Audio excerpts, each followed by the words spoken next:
Bueno, buenos días a todos. El tema que elegí para exponer hoy creo que tiene su importancia, si bien no son cosas nuevas para nadie, espero. Y responde un poco me parece una necesidad de recordar siempre la doctrina de la Iglesia, ya que hay en nuestro tiempo más confusión sobre estas cosas de las que a veces creemos que existe. Hace poquito tiempo atrás, un par de meses, tuve que viajar para dar un curso en el extranjero y en el avión se sentó al lado mío un matrimonio de Buenos Aires, muy bueno, gente formada, culta, con hijos grandes, profesionales ellos, algunos de sus hijos pertenecientes trabajando en la pastoral universitaria de Buenos Aires. Por lo tanto, gente de la cual uno se espera que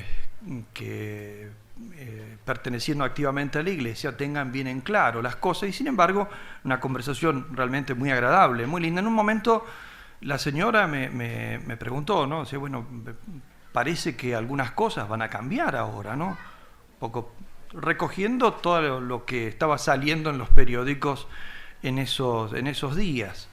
Y yo le dije, bueno, sí, siempre hay cosas que siempre cambian, hay cosas muy accidentales que se van adaptando a las cosas. Claro, me dice, por ejemplo, el tema parece entonces que ahora se está diciendo que van a dar entonces la comunión a los divorciados que se han vuelto a casar y todo eso, ¿no? ¿Es así, padre? Le digo, no, mire, no es así. Y les expliqué brevemente un poco cómo venía. Ciertamente que era lo que estaban diciendo todos los medios de comunicación, que muchas veces son medios de incomunicación porque nos dejan incomunicados con la verdad, con la fuente original de las cosas, ¿no? Presentando algunos como las entienden y otros como quieren que los demás las entiendan. O sea, algunos por ignorancia personal, otros por malicia. De ahí que estos temas que son verdades firmes en la Iglesia, no todos los católicos y no todos los católicos incluso formados se puede dar por supuesto que las sepan o que las recuerden o que las sepan aclarar a otros a su vez, ¿no? De ahí que me pareció bueno en esta conferencia leer un texto, no es mío, es de otro, pero que es sumamente actual. Es un artículo que quizá alguno conozca, pero supongo que la inmensa mayoría no lo ha leído y algunos ni siquiera han sentido su existencia. Es un artículo que justamente a raíz de todas estas confusiones que se han dado, tergiversando en algunos casos incluso ciertas declaraciones del Papa, ¿no? Han tratado de divulgar de forma equívoca y creando este tipo de confusión a las que me refería antes. Bueno, a raíz de eso, justamente el actual prefecto para la congregación de la Congregación para la Doctrina de la Fe, el arzobispo, todavía no es cardenal, el arzobispo Gerhard Müller, ¿no? Publicó hace poco tiempo atrás, el 23 de octubre, no hace todavía un mes, y que fue publicado a propósito en el diario oficial de la Santa Sede, el Observatorio Romano, el mismo día en 6 lenguas distintas.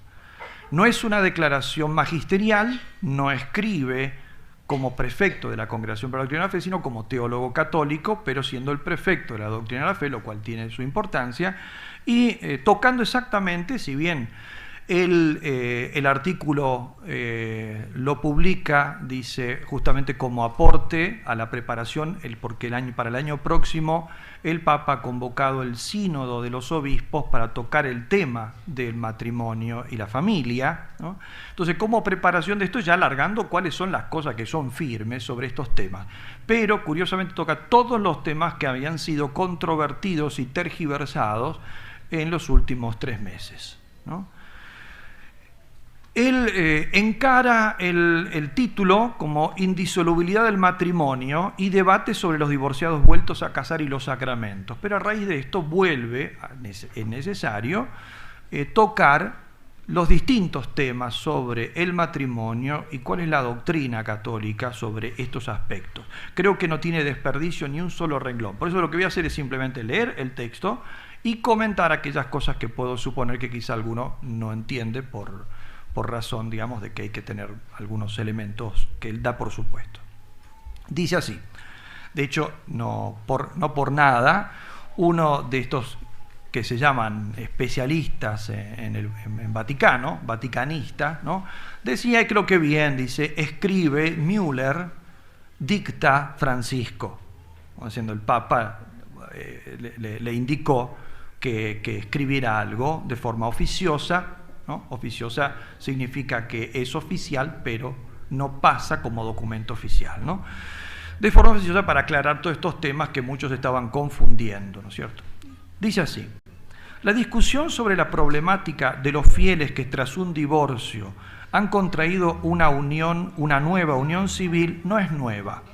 Siempre ha sido tratada por la Iglesia con gran seriedad, con la intención de ayudar a las personas afectadas, puesto que el matrimonio es un sacramento que alcanza en modo particularmente profundo la realidad personal, social e histórica del hombre. A causa del creciente número de afectados en países de antigua tradición cristiana, se trata de un problema pastoral de gran trascendencia. Hoy los creyentes se interrogan muy seriamente, ¿no puede la Iglesia autorizar a los cristianos divorciados y vueltos a casar, bajo determinadas condiciones, a recibir los sacramentos? ¿Les están definitivamente atadas las manos en estas cuestiones? ¿Los teólogos realmente han considerado todas las implicaciones y consecuencias al respecto? Estas preguntas deben ser discutidas en conformidad con la enseñanza católica sobre el matrimonio. Primera cosa, ya se puso un coto bien definido. Se puede discutir, ciertamente, todo lo que se quiera discutir para profundizar, pero teniendo como parámetro justamente la doctrina católica. No con propuestas libres que algunas de ellas incluso puedan ir en contra de lo que ya ha sido enseñado por la Iglesia. Una pastoral enteramente responsable presupone una teología que se abandone a Dios que se revela, prestándole el pleno obsequio del entendimiento y de la voluntad, y asintiendo voluntariamente a la revelación hecha por él. O sea, toda pastoral seria, predicación, por lo tanto, enseñanza, catequesis y más allá de toda la teología, comienza, si es seria, por una aceptación total, por eso dice un abandono en Dios que se revela. La revelación es el punto de partida. Se puede discutir en todo aquello que justamente la revelación deje para discutir, porque no lo deja claro. Todo aquello que está claro, como dice San Pablo, aunque apareciera un ángel, si les dice algo distinto al evangelio que les he predicado, no lo deben escuchar. Para hacer esto que acabo de leer, de todos modos, no es del mismo Monseñor Müller, sino que es una cita de la Dei Verbum del Concilio Vaticano II, que cita él ahí. Para hacer comprensible la auténtica doctrina de la Iglesia, debemos comenzar por la palabra de Dios, contenida en la Sagrada Escritura, explicada por la tradición eclesial e interpretada de modo vinculante por el magisterio. Hermosísima expresión de cómo es la fuente de la revelación para un católico. Está en la Sagrada Escritura, transmitida por la tradición, por eso no se pueden separar, e interpretada auténticamente por el magisterio vinculante. Vinculante significa que impone obligación de entender las cosas como lo ha entendido él. Esa es la doctrina católica sobre la fuente de la revelación.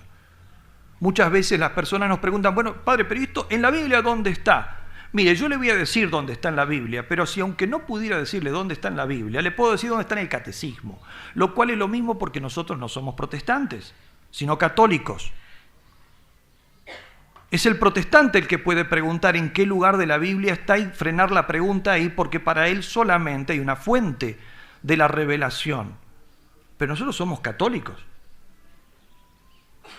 Nosotros la misma Biblia, también el protestante, ¿no? Pues lo recibió gratuitamente, ¿no? Pero la Biblia misma a nosotros nos la ha transmitido la tradición y el magisterio. Si no, no la tendríamos. Por lo tanto, no solamente nos entrega qué tenemos que leer, sino que nos dice cómo entenderlo. Pero eso es otro tema. Bien, va a desarrollar entonces ahora 6 puntos. Primero de ellos, el testimonio de la Sagrada Escritura sobre este tema.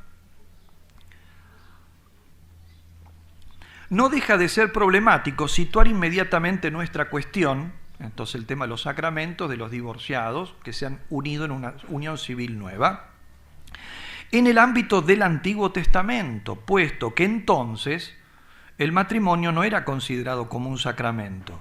No obstante, la palabra de Dios en la antigua alianza es significativa para nosotros, ya que Jesús se coloca en esa tradición y argumenta a partir de ella. En el Decálogo se encuentra el mandamiento: no cometerás adulterio, Éxodo 20. Sin embargo, en otro lugar, el divorcio es visto como algo posible. Según Deuteronomio 24, Moisés estableció que el hombre puede expedir un libelo de repudio y despedir a la mujer de su casa si no lo complace. En consecuencia de esto, el hombre y la mujer pueden volverse a casar. Sin embargo, junto con la concesión del divorcio en el Antiguo Testamento, es posible identificar una cierta resistencia hacia esa práctica. Al igual que el ideal de la monogamia, también la indisolubilidad está contenida en la comparación profética entre la alianza de Yahvé con Israel y la alianza matrimonial. El profeta Malaquías lo expresa claramente: no traicionarás a la esposa de tu juventud, siendo así que ella era tu compañera y la mujer de tu alianza. Entonces está puesto la doctrina sobre el Antiguo Testamento. Como después les dirá Jesucristo, por la dureza de vuestro corazón permitió Moisés esto.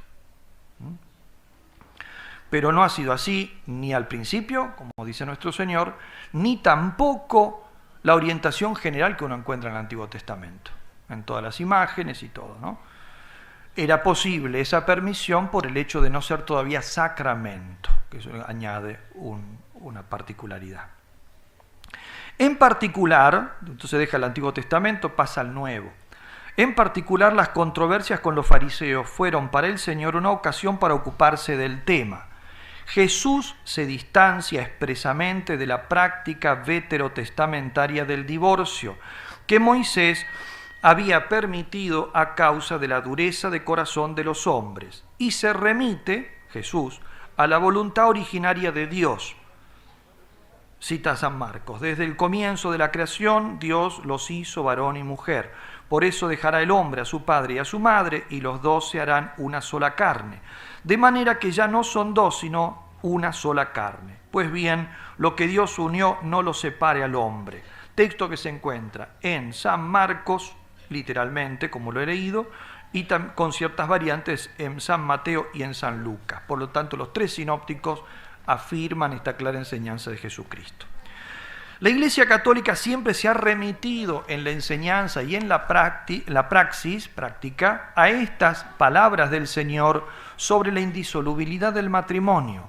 El pacto que une íntima y recíprocamente a los cónyuges entre sí ha sido establecido por Dios. Designa una realidad que proviene de Dios y que por tanto ya no está a disposición de los hombres. Algunos exégetas sostienen hoy que estas palabras de Jesús habrían sido aplicadas ya en tiempos apostólicos, o sea, en la época de los apóstoles, después de la resurrección y ascensión de Cristo, con una cierta flexibilidad. Bueno, ellos tampoco fueron muy estrictos. Esto dice, algunos teólogos dicen esto, concretamente con respecto a la porneia, fornicación. Hace referencia a lo que Jesucristo dice en el Sermón de la Montaña. Dice, vuelve a repetir la enseñanza, ¿no? Y dice, entonces el hombre no se separará de su mujer, salvo en el caso de porneia. Esa palabra, que se puede traducir como impureza, fornicación, ¿no?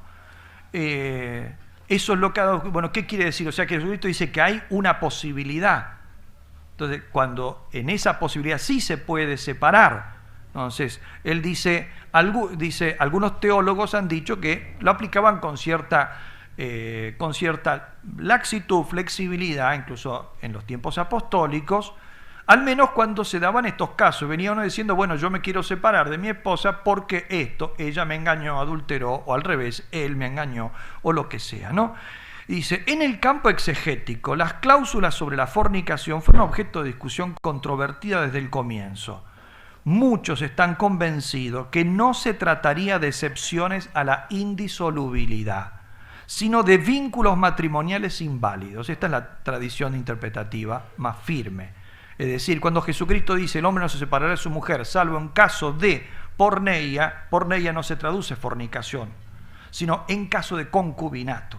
O sea, si los dos no estaban casados válidamente, no solamente puede separarse, sino que tienen que separarse, a menos que quieran regularizar su situación. O sea, no es una excepción, sino que es que en ese caso son convivientes, no hay matrimonio. De todos modos, fíjense qué interesante lo que añade. De todos modos, la Iglesia no puede fundar su doctrina y su praxis sobre hipótesis exegéticas debatidas. Ella debe atenerse a la clara enseñanza de Cristo. Y la enseñanza de Jesucristo es sumamente clara y está también en los otros textos, como ya vimos, donde Jesucristo no pone ni da posibilidad de entender ningún tipo de excepción. San Pablo establece la prohibición del divorcio como un deseo expreso de Cristo, no solo como una enseñanza suya. Dice, a los casados en cambio les ordeno, y esto no es mandamiento mío sino del Señor, que la esposa no se separe de su marido, y si se separa que no vuelva a casarse o que se reconcilie con su esposo. Punto. Esa es la doctrina de Jesucristo según San Pablo. Y que tampoco el marido abandone a su mujer. Y le aplica lo mismo. Enseñanza de 1 Corintios 7. Al mismo tiempo, permite San Pablo, en razón de su propia autoridad, que un no cristiano pueda separarse de su cónyuge si se ha convertido al cristianismo. En este caso, el cristiano no queda obligado a permanecer soltero. También el mismo texto, 1 Corintios 7, ¿no? Es el famoso privilegio paulino. Cuando se convierte uno de los dos paganos y el otro que no se convierte dice, yo con el católico no quiero saber nada, no quiero vivir, la Iglesia puede anular ese matrimonio, que no fue sacramento el anterior, ¿no? Se llama privilegio paulino porque aparece en las cartas de San Pablo. A partir de esta posición, la Iglesia reconoce que solo el matrimonio entre un hombre y una mujer bautizados es un sacramento en sentido real, y que solo a esto se aplica la indisolubilidad en modo incondicional. Porque este texto muestra entonces que a los no bautizados no se le aplica. Se puede, o sea, sacramento válido, pero la Iglesia puede intervenir sobre eso en algunos casos, como el llamado privilegio paulino y el llamado privilegio petrino, ¿no? Son dos cosas particulares, ¿no? El matrimonio de no bautizados, si bien está orientado a la indisolubilidad, fíjense la distinción, uno es indisoluble intrínsecamente y extrínsecamente, no se puede disolver, el sacramental entre dos bautizados. En cambio, llama al entre dos no bautizados, lo llama orientado a la indisolubilidad. Entre no bautizados, bajo ciertas circunstancias, a causa de bienes más altos, puede ser disuelto, privilegio paulino. No se trata aquí, por tanto, de una excepción a las palabras del Señor. La indisolubilidad del matrimonio sacramental, aquel del que habla Jesucristo, es decir, en el ámbito del misterio cristiano, permanece intacta. ¿Se entiende entonces, no? No hay indisolubilidad fuera de la que produce la muerte, ¿no? De un matrimonio válido entre dos bautizados. Si hay alguna excepción, no es excepción de esto, si hay alguna posibilidad se da entre matrimonio no sacramental, ¿no? Dos no bautizados, que se convierte uno de ellos y el otro no, y no quiere aceptar al cónyuge como cristiano. El pagano. Bueno, el cristiano no quiere decir, bueno, yo me convierto y no quiero seguir viviendo con mi esposa o con mi esposa pagana. No, es parte de su conversión el entregarse y seguir conviviendo. O sea, el problema viene por parte del pagano. El privilegio se aplica al cristiano. Es en pro de él, porque si no el otro lo condenaría por haberse convertido a tener que vivir célibe en un celibato que no eligió. Pero no es el cristiano el que dice, bueno, yo no solamente me conviene, me viene re bien porque me bautizo y además me libero de este que realmente no lo quería y no sabía cómo sacármelo de encima. Y ahora la iglesia me lo disuelve y me da permiso. No, no es eso. No hay trampas. La carta a los Efesios es de grande significado para el fundamento bíblico de la comprensión sacramental del matrimonio. En ella se señala, maridos, amad a vuestras esposas, como Cristo amó a la iglesia y se entregó por ella. Y más adelante escribe el apóstol, por eso el hombre dejará a su padre y a su madre para unirse a su mujer, y los dos serán una sola carne. Este es un gran misterio, y yo lo digo que se refiere a Cristo y a la iglesia. Está aquí el texto de Efesios. El matrimonio cristiano es un signo eficaz de la alianza entre Cristo y la iglesia. El matrimonio entre bautizados es un sacramento porque significa y confiere la gracia de ese pacto. Hasta aquí la iglesia, la Sagrada Escritura. Segundo punto, el testimonio de la tradición de la iglesia. Los padres de la iglesia y los concilios constituyen un importante testimonio para el desarrollo de la posición eclesiástica. Según los padres, las instituciones bíblicas son vinculantes, las instrucciones bíblicas son vinculantes. Los padres son los autores de los primeros siglos que la Iglesia ha denominado como tales. Los padres, los que han engendrado nuestra fe, de alguna manera llevando a su máximo esplendor la doctrina teológica en su meditación y en sus escritos, ¿no? La Iglesia designa quiénes son padres y quiénes no, que autores que tienen que reunir varias cosas, entre otras el ser santos, ¿no? Hay otros autores que no son padres de la Iglesia, como por ejemplo Tertuliano, son autores eclesiásticos, significa que tienen una autoridad particular, pero tienen errores, ¿no? Padres de la Iglesia, en cambio, son algunos particularmente inscriptos en la lista de los padres por la Iglesia. Según ellos, dice entonces Monseñor Müller, según ellos, estas instrucciones que acabamos de leer son vinculantes y son obligatorias en conciencia, no son consejos. Estos los padres rechazan las leyes estatales sobre el divorcio, que regían en su tiempo pagano, por ser incompatibles con las enseñanzas de Jesús. La Iglesia de los padres, en obediencia al Evangelio, rechazó el divorcio y un segundo matrimonio. En este punto el testimonio de los padres es inequivocable. O sea, nadie puede dudar de qué enseñaron ellos, es clarísimo. En la época patrística, los creyentes separados que se habían vuelto a casar civilmente no eran readmitidos oficialmente a los sacramentos, aun cuando hubiesen pasado por un periodo de penitencia. Algunos textos patrísticos, es cierto, permiten reconocer abusos de algunos sacerdotes que quizá lo hacían, como pasa en otro tiempo, que no siempre fueron rechazados con rigor y que en ocasiones se buscaron soluciones pastorales para rarísimos casos límites. Pero su doctrina doctrinal es clarísima, como es, la que acabo de decir. Más tarde, entonces fíjense, doctrina patrística, inequivocable, la que hemos expresado hasta ahora. Más tarde, después de la época patrística, en algunas regiones, sobre todo a causa de la creciente interdependencia entre el Estado y la Iglesia, en esas regiones, o sea, la Iglesia que pasó a tener una dependencia particular del Estado, una injerencia de los gobiernos imperiales, se llegó a compromisos mayores por influencia del Estado. Más tarde, después de la época patrística, en Oriente, o sea, el Oriente cristiano, no Extremo Oriente, Medio Oriente actual, ¿no? Oriente, Constantinopla en particular, en Oriente este desarrollo prosiguió su curso y condujo especialmente después de la separación de la cátedra de Pedro, o sea, después del cisma, cuando se hicieron cismáticos, a una praxis cada vez más liberal. Hoy existen en las iglesias ortodoxas una multitud de causas para el divorcio que en su mayoría son justificadas mediante la referencia a la oikonomía, es decir, la indulgencia pastoral en casos particularmente difíciles, y abren el camino a un segundo o tercer matrimonio con carácter penitencial. Esta práctica no es coherente con la voluntad de Dios. Es muy importante que Monseñor Müller diga esto.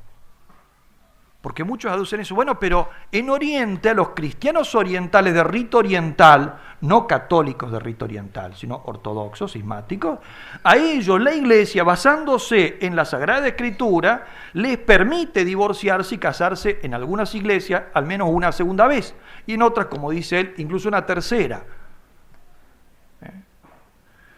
Y él dice, sí, esto es verdad, objetivamente es así, pero esta práctica no es coherente con la voluntad de Dios, tal como se expresa en las palabras de Jesús sobre la indisolubilidad del matrimonio, y representa una dificultad significativa para el ecumenismo. Es decir, esto no es lo que está en la Sagrada Escritura. Es más, y esto es un problema que tenemos, y por eso, por este problema también tenemos dificultad de llegar a la unidad ecuménica con ellos, porque ellos en esto tergiversan una doctrina que es revelada, ¿no? Y de la cual no se puede discutir. En Occidente, no sé, en Oriente pasó esto, algunos abusos, y después se fueron cada vez haciendo más liberales. Cuando llega el cisma, lo meten como ley y permiten los cismáticos, no los católicos de rito oriental, no confundamos nunca, ¿no? Hay católicos de rito latino, nosotros, hay católicos de rito oriental, incluso en nuestras tierras los hay, los ucranianos, ¿no? Los melquitas, etc. Y después están los cismáticos de rito oriental. Ellos, los católicos de rito oriental, tienen la misma práctica que estamos diciendo nosotros. En Occidente, la reforma gregoriana, es decir, el Papa San Gregorio Magno, se opuso a la tendencia liberalizadora que estaba surgiendo en Oriente y retomó la interpretación originaria de la Escritura y de los padres. La Iglesia Católica ha defendido la absoluta indisolubilidad del matrimonio, y esto no lo olviden nunca, también al precio de grandes sacrificios y sufrimientos. O sea, para defender esta doctrina, a la Iglesia le ha costado mártires. Entonces, no es una cosa de la cual se pueda discutir libremente. Hay cristianos que tuvieron que dar su vida para no negar esta verdad cristiana. Y él cita concretamente, dice, el cisma de la Iglesia de Inglaterra, separada del sucesor de Pedro, tuvo lugar no con motivo de diferencias doctrinales, sino porque el Papa, en obediencia a las palabras de Jesús, no podía ceder a la presión del rey Enrique VIII para disolver su matrimonio. Costó un cisma y costó todos los mártires que arrastró ese cisma. Y la Iglesia no cambió ni para mantener unida una nación entera, ni para salvarle la vida a todos los que tuvieron que dar testimonio de esta verdad. El Concilio de Trento, entonces fíjense los grandes pasos que va indicando, la reforma de San Gregorio Magno, ¿no? El Concilio de Trento confirmó la doctrina de la indisolubilidad del matrimonio sacramental y explicó que esta corresponde a la enseñanza del Evangelio. O sea, esto es lo que dice el Evangelio. Concilio de Trento. En ocasiones se sostiene que la Iglesia toleró, de hecho, la praxis oriental. Algunos teólogos por ahí dicen, falsificando las cosas para llevar agua a su molino. Bueno, pero la Iglesia, aún diciendo esto, después toleró y le permitía, dice, si algún ortodoxo se hacía católico y estaba divorciado y se casado, no le decía a nadie y le permitía venir con la que en realidad era una segunda o tercera esposa. Eso es mentira. Y dice, en ocasiones se sostiene que la Iglesia toleró, de hecho, la praxis oriental. Esto no corresponde a la verdad. Los canonistas hablaron reiteradamente, o sea, los estudiosos de las leyes, de una práctica abusiva, y existen testimonios de grupos de cristianos ortodoxos que, convertidos al catolicismo, tuvieron que firmar una confesión de fe con la expresa referencia a la imposibilidad de un segundo o un tercer matrimonio.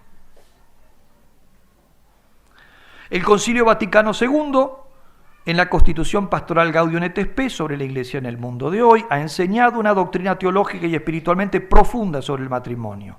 Ella sostiene de forma clara su indisolubilidad.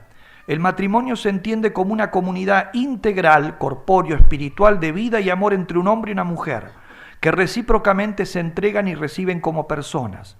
Mediante el acto personal y libre del consentimiento recíproco, se funda por derecho divino una institución estable, ordenada al bien de los cónyuges y de la prole, e independiente del arbitrio del hombre. Esta íntima unión, como mutua entrega de dos personas, lo mismo que el bien de los hijos, exigen la plena fidelidad conyugal y urgen su indisoluble unidad. Palabras del documento. A través del sacramento, Dios concede a los cónyuges una gracia especial. Mediante el sacramento, la indisolubilidad del matrimonio contiene un significado nuevo y más profundo. Llega a ser una imagen del amor de Dios hacia su pueblo y de la irrevocable fidelidad de Cristo a su Iglesia.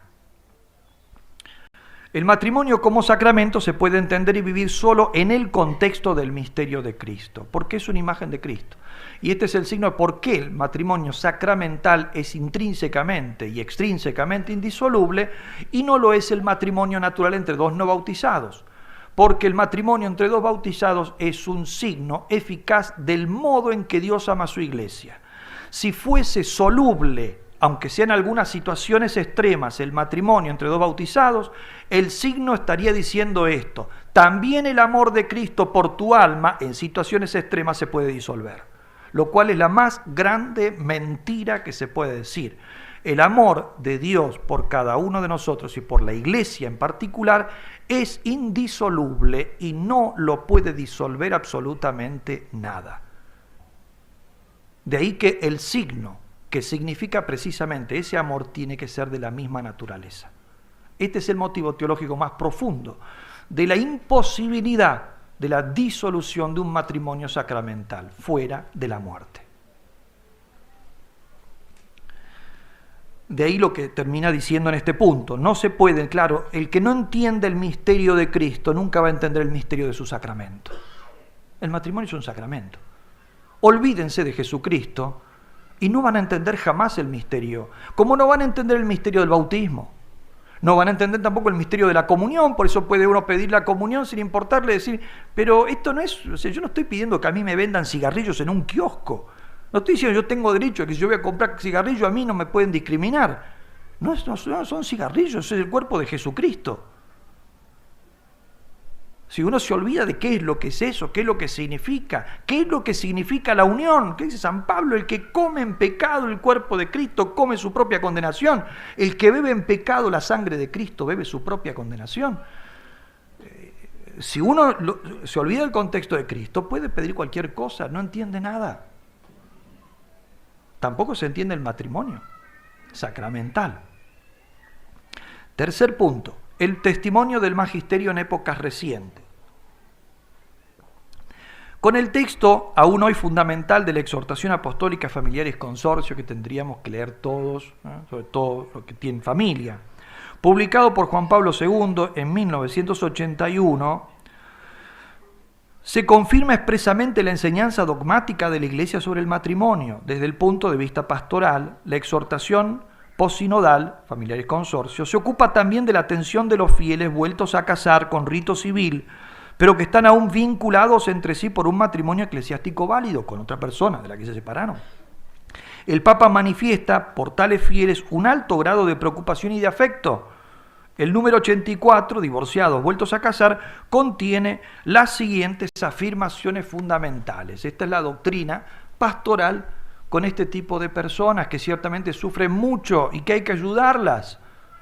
Y que en eso es lo que ha insistido tantas veces el Papa Francisco.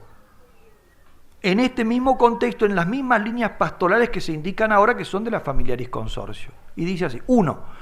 Los pastores que tienen cura de almas están obligados por amor a la verdad a discernir bien las situaciones. No es posible evaluar todo y a todos de la misma manera. Hay casos y casos. O sea, hay situaciones más dramáticas que otras. Sobre todo esto se refiere al tema de la culpabilidad de la persona que tengo delante. Yo puedo tener delante una persona que su matrimonio se disolvió por culpa de él. Él abandonó sin causa, porque se quería juntar con otra y lo que sea.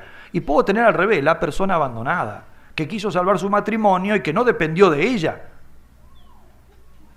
Bueno, no pudo retener a la otra persona. Entonces, las situaciones son diversas, dice. Primero, cuidado que después cuando hay que hacer un juicio, lo que sea de cada persona, también depende de esto. Porque a esta persona, si ella me dice, padre, bueno, pero yo vivo sola, soltera, vivo sola porque me abandonó mi esposo, estoy con mis hijos, yo, padre, ¿puedo comulgar? Sí, tengo que hacer algo particular. Mira, arrepiéntase de los pecados que haya cometido, confiésese, punto. ¿Y de la separación, usted la causó? No. ¿Por lo menos usted le dio motivos? No. Bueno, entonces, ¿de eso de qué se tiene? No hay pecado de por medio. En cambio, la otra persona, primero me viene y dice, ¿yo puedo comulgar? Primero, ¿usted fue el que se fue? Sí. Bueno, primero, se tiene que arrepentir de eso. Además de arrepentirse de eso, usted tendría que ver si no puede solucionarlo. ¿No puede volver a su casa? Bueno, ya no se puede, porque ya no me... Bueno, listo, no sé lo que sea, por lo que está. Tiene que ver si lo puede solucionar, tiene que estar arrepentido de lo que hizo y tiene que confesarse de lo que hizo y tratar de reparar, porque es el que rompe los vidrios, el que tiene que pagar los vidrios, ¿no? Por eso las situaciones son diversas y hay que saber evaluar cada una. 2. Los pastores y las comunidades están obligados a ayudar con solícita caridad a los fieles interesados, a esto, ¿no? También ellos pertenecen a la iglesia, tienen derecho a la atención pastoral y deben tomar parte en la vida de la iglesia. Muchas veces estas personas preguntan, padre, ¿es cierto que yo estoy excomulgado? No, no está excomulgado. No hay pena de excomunión para la separación y el divorcio. La pena de excomunión para otro delito, profanación de la Eucaristía, herejía, cisma, aborto. No está para esto. Bueno, pero es que yo, como me separé, bueno, usted no está en comunión con la iglesia. Excomulgado es otro término que no tiene nada que ver. No está en comunión plena, en el sentido de que usted está en pecado mortal. Pero no está excomulgado, no hay que confundir las cosas. Por eso recuerda esto, pertenecen a la iglesia católica. Tienen derecho a que se los atienda pastoralmente y que tomen parte en la vida de la iglesia. Explicaré enseguida en qué sentido. 3. Sin embargo, no se les puede conceder el acceso a la Eucaristía. Al respecto se adopta un doble motivo. ¿Por qué? No pueden. Primero, su estado y situación de vida contradicen objetivamente la unión del amor entre Cristo y la Iglesia, significada y actualizada en la Eucaristía. Al recibir la Eucaristía, están profesando la íntima unión indisoluble de Cristo con el alma, lo cual ellos están negando en su vida con su estado de separación voluntaria por parte de esta persona, ¿no? B. Si se admitieran estas personas a la Eucaristía, los fieles serían inducidos a error y confusión acerca de la doctrina de la Iglesia sobre la indisolubilidad del matrimonio. O sea, llevaría a un error doctrinal, a un escándalo teológico, error doctrinal respecto a los demás. Pensarían entonces que se puede disolver el matrimonio. De hecho, estas personas ni siquiera están en pecado, puede haber disuelto su matrimonio, haberse casado por el civil con otra persona. Por eso le están dando la comunión. Una reconciliación a través del sacramento de la penitencia que abre el camino hacia la comunión eucarística, igualmente es posible mediante las condiciones para que se pueda confesar y después sí comulgar, el arrepentimiento acerca de lo acontecido y la disposición a una forma de vida que no contradiga la indisolubilidad del matrimonio. Esto significa concretamente que cuando por motivos serios la nueva unión no puede interrumpirse, por ejemplo a causa de la educación de los hijos que han nacido de esta nueva unión, el hombre y la mujer deben obligarse a vivir en continencia plena. Eso significa como hermanos, continencia plena. Que significa continencia plena, no solamente no tener relaciones sexuales completas, sino toda muestra de afecto que sea propia de esposos. Porque un hombre no solamente no tiene relaciones con la mujer de su vecino, tampoco la acaricia, no la besa. Eso es continencia plena, implica todo esto. Algunos entienden solamente esto, entonces después creen que vivir bajo el mismo techo como hermanos está garantizado con el hecho de no tener relaciones sexuales. No, ninguna muestra de afecto que sea propia de esposos, ¿no? Y exclusiva. Sí, todas las razones, digamos, de cortesía y de afabilidad y de civilización que se muestra entre personas y entre personas que pueden ser incluso amigos, ¿no?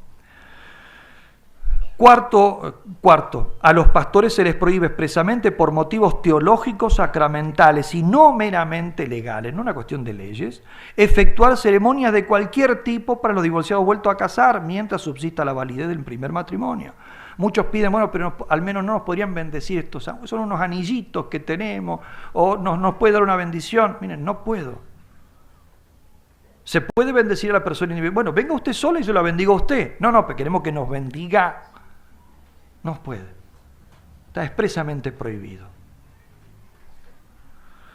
La carta, entonces, esto de la Familiaris Consortio, está hablando del magisterio de los últimos tiempos, Familiaris Consortio.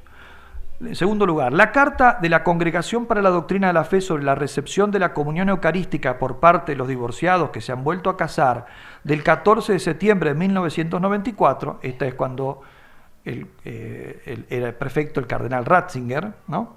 Ha confirmado que la praxis de la Iglesia frente a esta pregunta, no puede ser modificada, frente a la pregunta si pueden comulgar, no puede ser modificada basándose en las diferentes situaciones. No han cambiado las cosas. Además, se aclara que los fieles afectados no deben acercarse a recibir la Sagrada Comunión basándose en sus propias convicciones de conciencia. Tema muy importante porque un periódico italiano tergiversó ciertas palabras del Papa en una entrevista, del Papa Francisco en una entrevista, dejando entrever como que la persona tenía que decirlo en conciencia si se sentía limpia o no. Por eso primero el cardenal Müller recuerda lo que dijo Benedicto XVI y después él dejará este punto en la última parte, la parte pastoral, también en claro volverá sobre él. Dice, en el caso de que él lo juzgara posible, bueno, pero esta persona dice, yo creo que yo puedo comulgar, yo siento que puedo comulgar. En caso de que él lo juzgara posible, los pastores y los confesores tienen el grave deber de advertirle que dicho juicio de conciencia está reñido abiertamente con la doctrina de la Iglesia. Usted tiene ese juicio es contrario a la doctrina de la Iglesia. Si existen dudas acerca de la validez de un matrimonio fracasado, estas deberán ser examinadas por el tribunal matrimonial competente, etcétera. Y dice algunas cosas más que esto lo puedo saltear, ¿no? Entonces, bueno, ¿qué pasa cuando digo, es que yo creo que mi matrimonio creo que es nulo? El matrimonio anterior, que no me casé, del cual me separé y ahora me casé por el civil, yo creo que ese matrimonio por tal y cosa, yo creo que fue nulo. Bueno, si usted está convencido de que es nulo, tiene todo el derecho de pedir a la Iglesia que investigue su caso y dictamine si realmente después de una serie de investigación puede declarar que es nulo. Mientras no lo declare, se considera que es válido, se presume la validez, porque se defiende el vínculo. La exhortación apostólica postsinodal Sacramentum Caritatis, tercer documento entonces de la época moderna que cita, ¿no? Familiaris Consortio, la carta del cardenal Ratzinger del 94, la exhortación Sacramentum Caritatis sobre la Eucaristía, ya de Benedicto XVI, o sea, Ratzinger ya Papa, que trata justo sobre la Eucaristía. Entonces, uno de los puntos dice, también tiene que tocar el tema, es decir, el número 29 del documento trata de la situación de los fieles divorciados y vueltos a casar, que quieren comulgar. También para Benedicto XVI se trata aquí de un problema pastoral difícil y complejo, pero reitera la praxis de la Iglesia fundada en la Sagrada Escritura, o sea, no es un invento de la Iglesia, se funda en el texto de San Marcos, que ya leímos, las palabras de Cristo, de no admitir a los sacramentos a los divorciados casados de nuevo, pero también exhorta a los pastores a dedicar una especial atención a los afectados, con el deseo de que dentro de lo posible cultiven un estilo de vida cristiano mediante la participación en la Santa Misa, pero sin comulgar. La escucha de la palabra de Dios, la adoración eucarística, la oración, la participación en la vida comunitaria, el diálogo con un sacerdote de confianza o un director espiritual, la entrega a obras de caridad, la penitencia y la tarea de educar a los hijos. En todo esto pueden participar ciertamente de lo que la Iglesia le enseña, pero sin poder comulgar. Cuando existen dudas sobre la validez de un matrimonio anterior fracasado, estas deben ser examinadas por los tribunales matrimoniales competentes. Repite lo de anterior, ¿no? Y aquí viene una cosa importante, entonces, dice, la mentalidad actual contradice la comprensión cristiana del matrimonio, especialmente en lo relativo a la indisolubilidad y la apertura de la vida. O sea, en definitiva dice, bueno, no esperemos que la mentalidad actual pueda entender esto. Lamentablemente el problema más grande que hay es las ideas que han aceptado en otros órdenes y que le hace incomprensible esta doctrina, especialmente en el tema indisolubilidad y apertura a la vida. Si hoy en día no se respeta nada, todo es disoluble, toda promesa vale 5 minutos. Se miente en todo, en todas las instancias, en todos los niveles. Se está cerrado a la vida en todo, solamente se busca el egoísmo y el interés particular. Entonces, cuando uno le habla indisolubilidad en alguna cosa, indisolubilidad, ¿qué es indisolubilidad? Ninguna promesa hoy en día se entienda que se debe mantener, pero vos me prometiste que, se entiende que, o sea, uno lo dice, que si puedo, lo voy a hacer. Vos no dijiste si puedo. No se entiende, habla en chino cuando uno habla de indisolubilidad, o cuando habla de hijos, fruto, matrimonio, sacrificio, morir a uno mismo. Todas estas cosas son realmente incomprensibles. Entonces el problema no es la doctrina de la Iglesia, sino es la cabeza de los hombres. Es como decir, este pan está duro. No, el pan no está duro, es que el cuchillo tuyo no corta. Esto es al revés.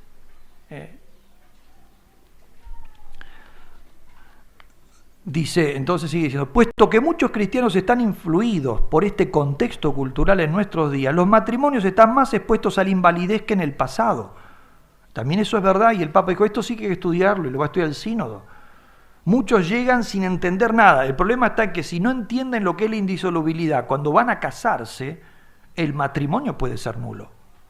Pero vos dijiste, aceptar el matrimonio indisoluble, y yo no entendía lo que era eso.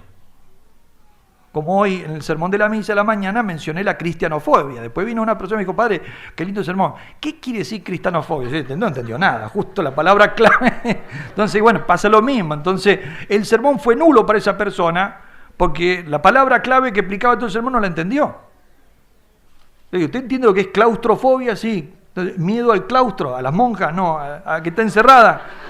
Bueno, entonces esto, miedo, fobia, odio a los cristianos, punto. Ahora entiendo todo, perfecto. Pero el sermón fue nulo como lo recibió. Entonces la persona que va a casarse diciendo yo acepto el matrimonio indisoluble, lo cual supongo que quiere decir matrimonio, no sé, matrimonio con pensión, no sé, que sea indisoluble. Entonces nulo lo que está haciendo, no sabe lo que está contratando, no sabe lo que compra. Es como cuando uno encarga una pizza con morrones y entonces le traen una pizza y cuando dice, ¿y esto qué? Una pizza con morrones. Estos son los morrones. Yo pensé en los morrones, esa cosa redonda, amarillita, que viene así grandote y se corta en tajada. No, eso es una ananá. Yo quería esa. Bueno. Le piden otra cosa. Entonces, el Papa dice, bueno, esto es verdad y esto hay que examinarlo. Hoy en día, hoy no se puede... Ciertamente hay ciertas cosas que no se entienden y que puede llegar a ser causal de nulidad. Después hay que demostrarlo. Porque decirlo cualquiera puede decir, ese es mi caso, demuéstrelo. No puedo, entonces joróbese.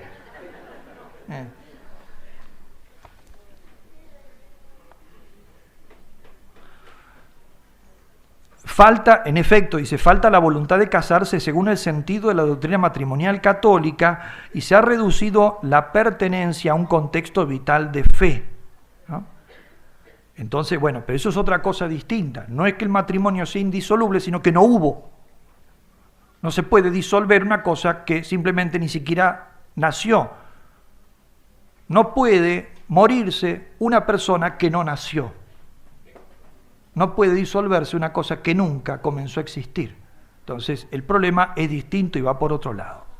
Cuando la nulidad del matrimonio no puede demostrarse, la absolución y la comunión eucarística presuponen, de acuerdo con la aprobada praxis eclesial, una vida en común como amigos, como hermano y hermana, lo que había dicho antes. Bueno, ¿qué pasa? Yo estoy clavado entonces porque resulta que yo estoy seguro que el matrimonio fue nulo, pero no lo puedo demostrar y la Iglesia estudia y dice, mire, no sé, pero nosotros no se puede demostrar, así que no se puede demostrar que fue nulo, se sigue manteniendo que es válido. ¿Y cómo hago yo? Quiero vivir en gracia. Muy bien. Tiene que vivir como hermanos. Se supone, estamos hablando de la segunda unión, porque es declarar la nulidad para poder regularizar esta nueva situación, ¿no? ¿Se refiere a eso? Y no queda otra, y no queda otra, y es así. Las bendiciones de estas uniones son irregulares. Para que no surjan confusiones entre los fieles sobre el valor del matrimonio se deben evitar. La bendición, benedictio, que significa aprobación por parte de Dios, de una relación que se opone a la voluntad del Señor es una contradicción en sí misma. No se puede bendecir, ¿no? Aprobar en nombre de Dios una cosa que Dios reprueba. Es como si un tipo venía, mire, padre, nosotros ahora nos han contratado para ir a hacer boleta acá al vecino de al lado. ¿No nos podría la bendición para que nos salga bien y nos hace que nos agarran a nosotros? No se puede decir.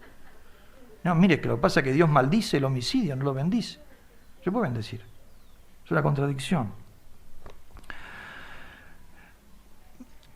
Bien, sigue diciendo dos casos más, dos documentos más. La homilía de Benedicto XVI en el 7º Encuentro Mundial de las Familias en Milán, no añade nada, repite la misma doctrina, y el último sínodo de los obispos del año 2012, que también repite la misma doctrina, por eso salteo esto para no hacerlo muy largo.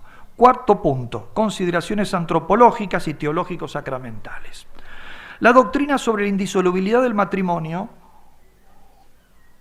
encuentra con frecuencia incomprensiones en un ambiente secularizado, retoma el tema anterior, ¿no? Allí donde las ideas fundamentales de la fe cristiana se han perdido, la mera pertenencia convencional a la Iglesia no está en condiciones de sostener decisiones de vida relevantes, ni de ofrecer un apoyo en las crisis tanto del estado matrimonial como del sacerdotal y la vida consagrada. Es decir, se ha perdido todo ese sentido pleno de lo que es la consagración a cualquier cosa, y de ahí entonces la dificultad que se enfrenta hoy en día. Muchos se preguntan, ¿cómo podré comprometerme para toda la vida con una única mujer o un único hombre? ¿Quién me puede decir cómo estará mi matrimonio en 10, 20, 30 o 40 años? Por otra parte, ¿es posible una unión de carácter definitivo a una única persona? La gran cantidad de uniones matrimoniales que hoy se rompen refuerza el escepticismo de los jóvenes sobre las decisiones que comprometan la propia vida para siempre. No solamente se lo preguntan, sino que ellos son, y peor cuando ellos ven que sus padres han tenido este problema, sus abuelos tuvieron este problema. ¿Cómo no se van a preguntar exactamente esto? Y yo, ¿podré mantenerlo? Esto, si mis padres no pudieron, mis abuelos no pudieron, mis tíos no pudieron. Aumenta el escepticismo. Por otra parte, el ideal de la fidelidad entre un hombre y una mujer fundado en el orden de la creación no ha perdido nada de su atractivo, como lo revelan recientes encuestas dirigidas a gente joven. La mayoría de los jóvenes anhela una unión estable y duradera, tal como corresponde a la naturaleza espiritual y moral del hombre. Además, se debe recordar el valor antropológico del matrimonio indisoluble, que libera a los cónyuges de la arbitrariedad y de la tiranía de sentimientos y estados de ánimo. Cuando el matrimonio es encarado como una cosa no indisoluble, los dos están sujetos a la tiranía de sus sentimientos. Es así. Yo tiranizo a la otra persona con mis sentimientos. Mira, no te pongas muy pesadito, porque como lo nuestro se puede disolver, me voy mañana. Entonces, es la tiranía, y Arturo Saltibajo, la incertidumbre y la angustia. Este hoy está contento conmigo, pero si mañana le agarra la depre, se puede ir. Son todos contratos a medio hacer. Les ayuda a sobrellevar las dificultades. Mientras que la indisolubilidad, dice, los libera de la arbitrariedad de la tiranía de sentimientos y estados de ánimo, los ayuda a sobrellevar las dificultades personales y a vencer las experiencias dolorosas. En particular, protege a los niños, que por lo general son los que más sufren con la ruptura del matrimonio. El amor es más que un sentimiento instinto. En su esencia, el amor es entrega. En el amor matrimonial, dos personas se dicen consciente y voluntariamente, solo tú y para siempre. A las palabras del Señor, lo que Dios ha unido, corresponde la promesa de los esposos. Yo te acepto como mi marido, yo te acepto como mi mujer, quiero amarte, cuidarte y honrarte toda mi vida, hasta que la muerte nos separe. El sacerdote bendice la alianza que los esposos han sellado entre sí ante la presencia de Dios. Quien se pregunte si el vínculo matrimonial tiene una naturaleza ontológica, déjese instruir por las palabras del Señor. Al principio el Creador los hizo varón y mujer, y que dijo: Por eso dejará el hombre a su padre y a su madre, y se unirá a su mujer, y serán los dos una sola carne. Así pues, ya no son dos, sino una sola carne. Y él dice, esto es una respuesta que quiere saber, esta indisolubilidad que produce, ¿es ontológica? ¿Se llega hasta las raíces del ser? Sí. Al menos eso pensaba Jesucristo. Para los cristianos rige el hecho de que el matrimonio entre bautizados, por tanto incorporados al cuerpo de Cristo, tiene una dimensión sacramental y representa así una realidad sobrenatural. Uno de los más serios problemas pastorales está constituido por el hecho de que algunos juzgan el matrimonio exclusivamente en criterios mundanos y pragmáticos. Quien piensa según el espíritu del mundo, 1 Corintios 2, no puede comprender la sacramentalidad del matrimonio. La Iglesia no puede responder a la creciente incomprensión sobre la santidad del matrimonio con una adaptación pragmática ante lo presuntamente inexorable, sino solo mediante la confianza en el Espíritu que viene de Dios para que conozcamos los dones que Dios nos ha concedido. No sé si captaron el pensamiento, es muy profundo. Él dice, en definitiva, lo que nos pide el mundo es que juzguemos del sacramento con criterios del mundo. La Iglesia no puede rebajarse a hacer un juicio con criterios mundanos, porque el mundo no lo entiende, porque el mundo no entiende ningún criterio que exceda lo mundano, y pide que la Iglesia juzgue de la realidad sacramental con criterios mundanos, que no trascienden. Como ellos no entienden, nosotros tenemos que adaptar la realidad sacramental al espíritu del mundo, lo cual significa la disolución de la fe. Por eso está en juego mucho más que simplemente una cuestión de praxis o de una comunión que hay que dar o que no hay que dar. Está en juego mucho más. El Evangelio de la santidad del matrimonio se anuncia con audacia profética. Un profeta tibio busca su propia salvación en la adaptación al espíritu de los tiempos, pero no la salvación del mundo en Jesucristo. La fidelidad a las promesas del matrimonio es un signo profético de la salvación que Dios dona al mundo. Quien sea capaz de entender, que entienda, dice Cristo. O sea, Cristo no se acomoda a todo. Algunos no entienden. Bueno, el que sea capaz de entender, que entienda. El mundo no va a entender esta doctrina. Jesucristo no la rebaja para que la entienda. Le exige al mundo que trate de poner un poco más de atención y entender esta doctrina. Bajarla más es disolverla. Es disolverla. Por eso es un profeta tibio. Y le está diciendo esto a los matrimonios, ¿no? Cuando quieren vivir su matrimonio en un plano puramente humano, son profetas tibios, porque el esposo y la esposa son profetas, es decir, dan un testimonio. ¿El profeta de qué? Yo no estoy anunciando el futuro. El profeta no es el que anuncia el futuro. Esa es la segunda función del profeta, es el que predica. ¿Y qué predico yo? El amor indisoluble de Cristo por su iglesia. Cuando usted se mantiene fiel a su esposo, aun cuando el esposo se fue, cuando usted se mantiene fiel a la esposa, aun cuando la esposa se fue, usted dice, sí, ¿y por qué no te casás con otro? ¿Por qué no rehaces tu vida? Porque ya estoy casado. Pero si no está, se fue. Mi matrimonio sigue y mi vínculo es indisoluble. ¿Y eso de qué te sirve? De testimonio, de predicación. ¿Qué predicas? Que el amor de Cristo no se retracta, aunque nosotros con el pecado lo abandonemos. Cada vez que pecamos mortalmente, nosotros somos el marido que se va de la casa o la esposa que se va de la casa. Jesucristo permaneciendo en el confesionario, esperando que yo vuelva, es el esposo que sigue esperando, aunque sepa que nunca volverá, la esposa que sigue esperando, aunque sepa que él nunca volverá. Es Dios que del sagrario no se fue. Eso es lo que predica. Y ese es el sentido que tiene todavía vivir el matrimonio en soledad. Una especie de lo que llamaban antes las viudas blancas. La viuda blanca, pues no puede llevar luto. La viuda blanca. La viuda blanca es la que vive como una viuda, pero el esposo está vivo. Está en la cárcel, está prisionero o se fue con otra. Los pastores saben que existen ciertamente situaciones en que la convivencia matrimonial por motivos graves se torna prácticamente imposible. Por ejemplo, a causa de la violencia psicológica o física. En estas situaciones dolorosas, la Iglesia siempre ha permitido que los cónyuges se separaran.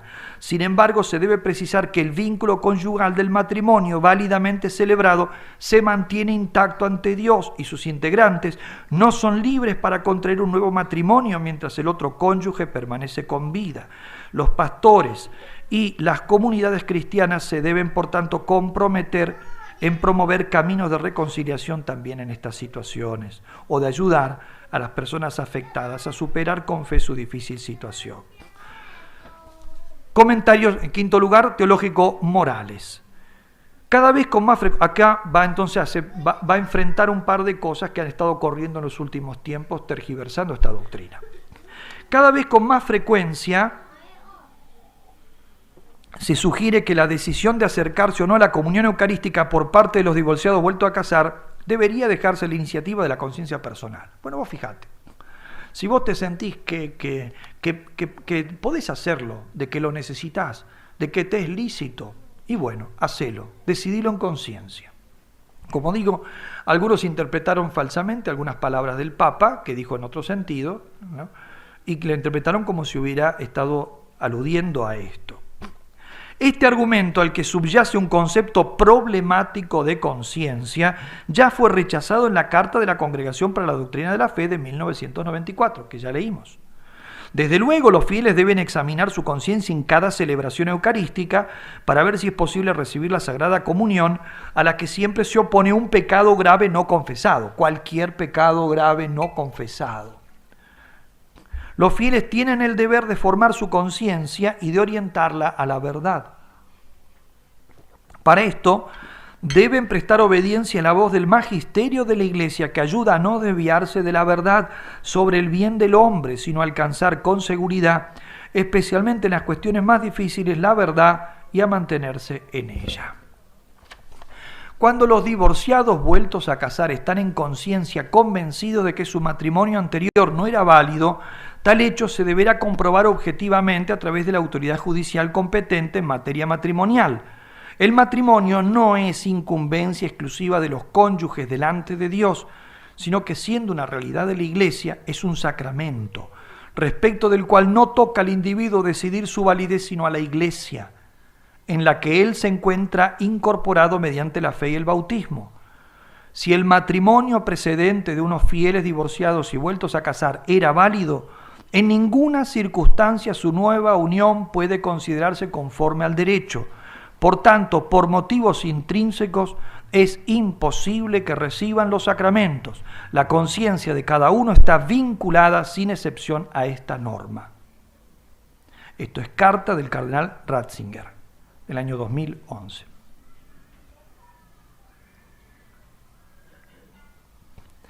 Igualmente, 1998, está mal puesta la fecha, ya era papa ahí, de 1998.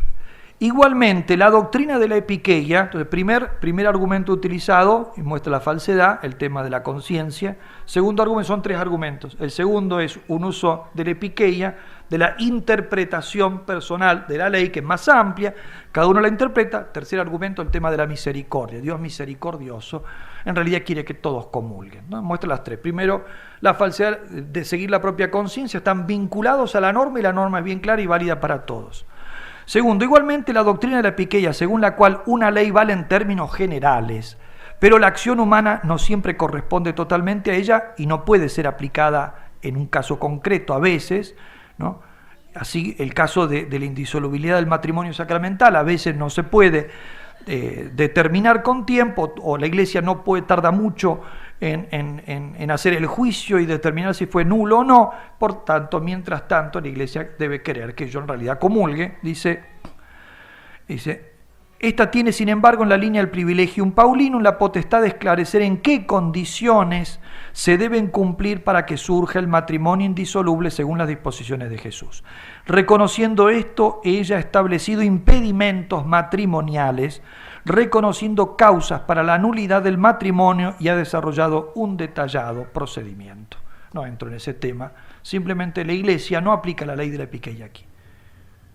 Y eso lo demuestra el hecho de que ya estableció cuáles son todos los impedimentos por los cuales un matrimonio puede llegar a ser nulo. No es una cosa que si un matrimonio es nulo porque cae bajo una de las cosas que ya la Iglesia ya ha normado. No son situaciones que se excedan a esta. Y por último, la última, y que sí es importante, dice así: otra tendencia a favor de la admisión de los divorciados vueltos a casar a los sacramentos es la que invoca el argumento de la misericordia.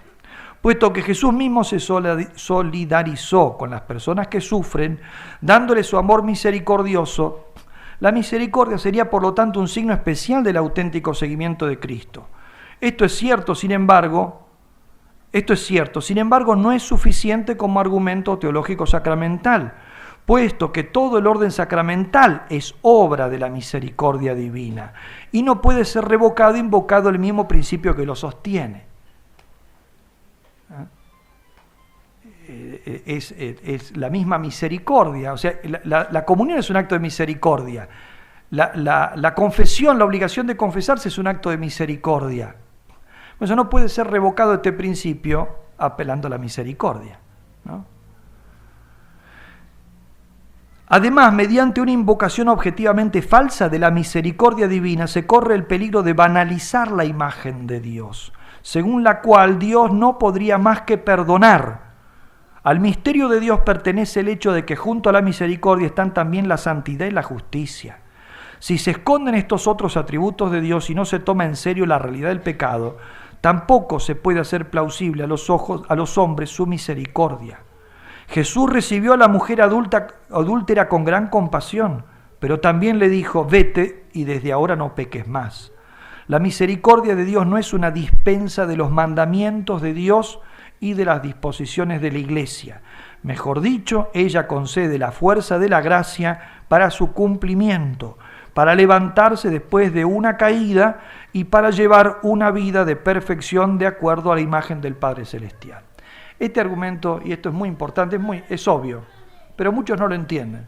Cuando uno le niega la absolución a una persona que no quiere dejar de convivir activamente con una persona que no es su esposo o su esposa, o cuando uno le dice que no puede comulgar, muy frecuentemente dice: usted no tiene misericordia. Es siempre la forma de meter el dedo en la llaga, porque sabe que el sacerdote es ministro de la misericordia. Usted no tiene misericordia. Y cuando lo que uno está haciendo es misericordia, entonces esa persona entiende la misericordia como revocación de la misericordia.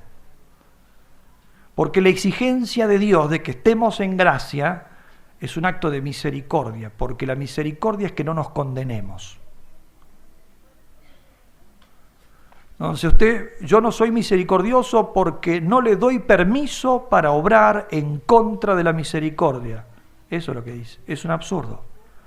Y aparte el concepto de Dios que invoca para decir que uno no es misericordioso cuando no hace lo que no puede hacer, es un concepto de Dios falso. Un concepto de Dios que no es Dios, porque Dios que no es misericordioso no es Dios, pero Dios que no es justo tampoco es Dios, y Dios que no es infinitamente santo tampoco es Dios. Último punto, la solicitud pastoral. Aunque por su propia naturaleza no sea posible admitir a los sacramentos a las personas divorciadas y vueltas a casar, tanto más son necesarios los esfuerzos pastorales hacia estos fieles. Pero se debe tener en cuenta que tales esfuerzos tienen que mantenerse dentro del marco de la revelación y de los presupuestos de la doctrina de la Iglesia.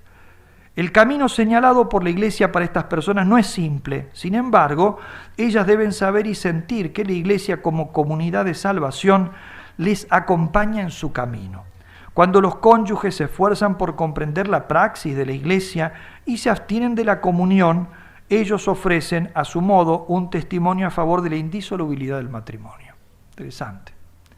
¿No puedo hacer nada en la Iglesia? Sí, de testimonio de la indisolubilidad del matrimonio. Padre, ¿cómo voy a dar yo testimonio de la indisolubilidad del matrimonio si yo abandoné a mi esposa y justamente ahora estoy juntado con quien no es mi esposa? Justamente, no comulgando, usted da testimonio de que su matrimonio era indisoluble. aceptando con sufrimiento esa realidad de no poder comulgar en este momento, usted dice: yo he pecado, pero la doctrina de Jesucristo es verdadera. Ese es su testimonio. La solicitud por los divorciados vueltos a casar no se debe reducir a la cuestión sobre la posibilidad de recibir la comunión sacramental. Se trata de una pastoral global que procura estar a la altura de las diversas situaciones. Es imposible al respecto señalar que es importante al respecto señalar que además de la comunión sacramental existen otras formas de comunión con Dios. La unión con Dios se alcanza cuando el creyente se dirige a Él con fe, esperanza y amor en el arrepentimiento y la oración. Dios puede conceder su cercanía y su salvación a los hombres por diversos caminos, aun cuando se encuentran en una situación de vida contradictoria. Como ininterrumpidamente subrayan los recientes documentos del Magisterio, los pastores y las comunidades cristianas están llamados a acoger abierta y cordialmente a los hombres en situaciones irregulares, a permanecer a su lado con empatía, procurando ayudarles, dejándoles sentir el amor del buen pastor. Una pastoral fundada en la verdad y en el amor encontrará siempre y de nuevo los caminos legítimos por recorrer y formas más justas para actuar.